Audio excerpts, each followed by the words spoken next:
within a couple of days, she was already, napping on her own and sleeping independently in her crib. I thought that was never going to happen. And also, when I would say things to the head teachers or to some of the girls that would be there in the afternoon, when I would talk to them, they knew my kid as much as I knew my own.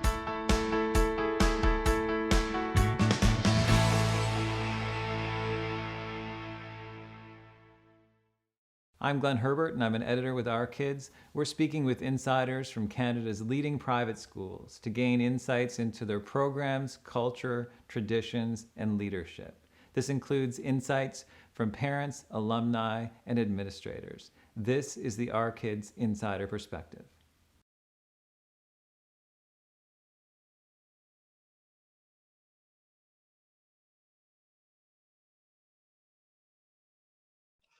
So in my area, I picked like 3 to 4 schools, and my first daughter, she was very, very attached to me. So she came with me at the visits and everything. And that school was the only one that she was actually comfortable and socializing with the teachers. So that's why I chose that location.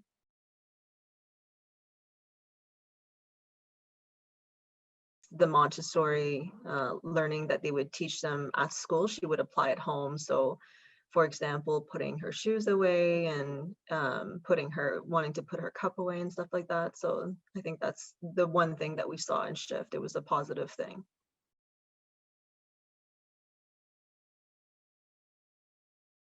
For her, probably her friends, her teachers, and her schedule, because they're very meticulous on the things that they do. So they have like their set schedules, and she really enjoys that.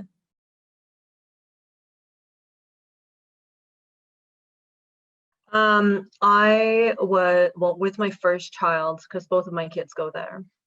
So my first child, I was super paranoid and scared. Like, I didn't want anyone to take care of my daughter. I didn't think anybody would take care of them the way that I did. And I think that's normal for a first parent. But I think the level of trust that I have with the teachers, that's super important. I think that's the most important thing for me, is I trust them with my kids.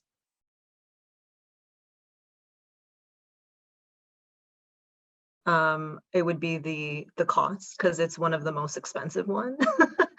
But I mean, as you know, with Toronto, the cost of daycare is just atrocious. So that's the one thing that I wish, because if it was up to me, I would keep her there all the way up to elementary. But because of COVID and everything, I think we're going to keep her there for one more year. And then we would have to transition to Catholic or public school the year after.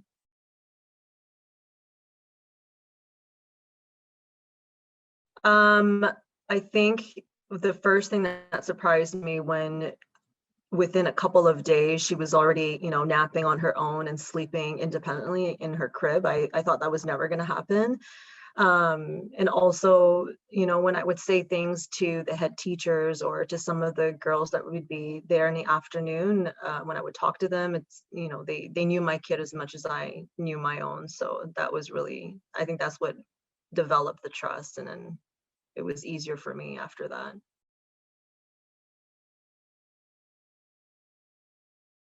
That I've seen, oh my gosh, from from the time my daughter was 1, now she's turning 5, and going through COVID, the main priority is taking care of their kids. Whenever there's an incident, because accidents happen, kids fall, they hurt themselves, they always make it a priority to make sure that it's clearly communicated. I've had experience, like, from my friends telling me that, incidents or things that happen and they're not told to the parent, and I've never had that issue with them. So I would say their top priority is the care for them, which is super important.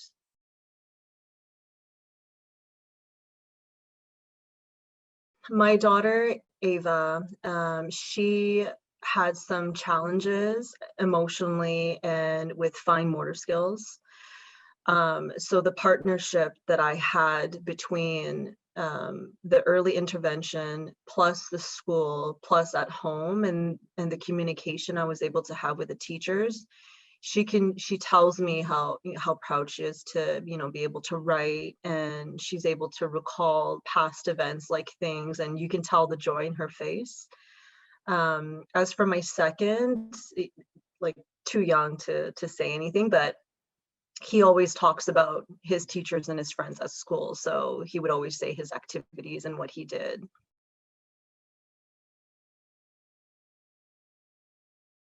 Yeah, there's mostly Asians for sure because it's in Markham, and it's right by like a very predominant Asian family. There are a couple of, East Indians and also a couple of African Americans that go there, but mostly predominantly Asians. When we were able to communicate, you can tell like the values, like every time that I would pick up my child and they were with their friends, the other parents, they seem very similar to the way that we are.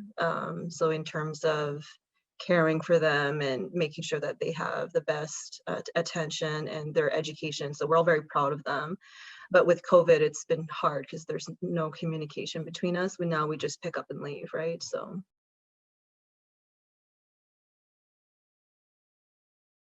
the teachers and administrations, I have no complaint about them. I don't think I've had any issues, or if there was a miscommunication with the teacher, I would let them know, and then right away it would go up to the principal and we would just talk it out either in person or over the phone.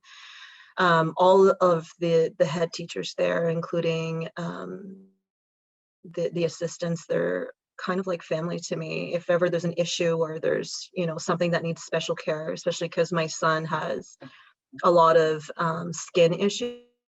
He's very sensitive to stuff. Like there's always a line of communication, and I'm able to tell them anything. So it's good.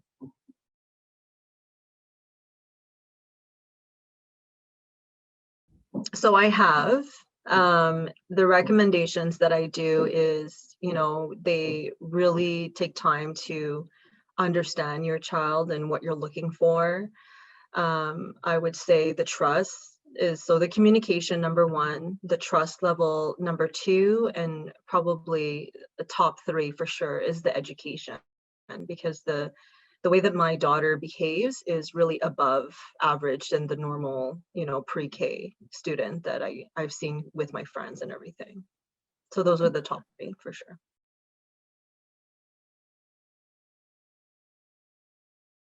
The new mothers that I'm friends with, I always kind of tell them the same. It's kind of like, make sure you make your list because there's a long waiting list, especially with the reduction in classes. So make sure you do it ahead of time.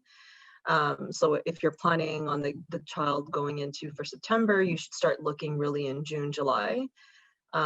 Take the time to go visit, ask a lot of questions, the cost, what it includes, and go see the facilities for sure, because I think the size, and if they have a gym, it's even better, because the locations that I compared Sunrise with, it was massively different. Like it felt more open, and the fact that they had a huge gym made a big uh, impact on my decision too.